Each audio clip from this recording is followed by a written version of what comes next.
Figured it out. I was at the wet market this morning and I smelled star anise, but usually the same aroma that I smelled in the morning when I was living in Hong Kong and Taiwan and Shenzhen and Tianjin and now Zhengzhou, I couldn't detect or discern where or what the ingredients were in that aroma.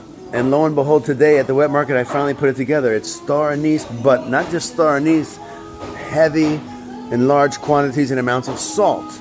So I used to think, oh, it's just pork and salt because the Chinese love to eat pork. And in fact, in Shenzhen, at the school that I taught, they gave us free lunches, but they cooked breakfast, lunch, and dinner for these kids. It was a boarding school, and it was always pork, so there was always a smell and the aroma of salt and pork.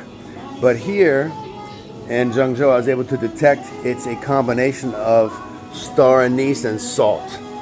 And it's a nice smell. I mean, I prefer star anise without salt, but man, it took years for me to, with my sensory experience in my nose, to put it all together. The key to Chinese cuisine is a lot of salt, a lot of fat, the pork, of course, they love their pork, and they use a lot of garlic, but oftentimes it's the star anise, the salt, or the pork.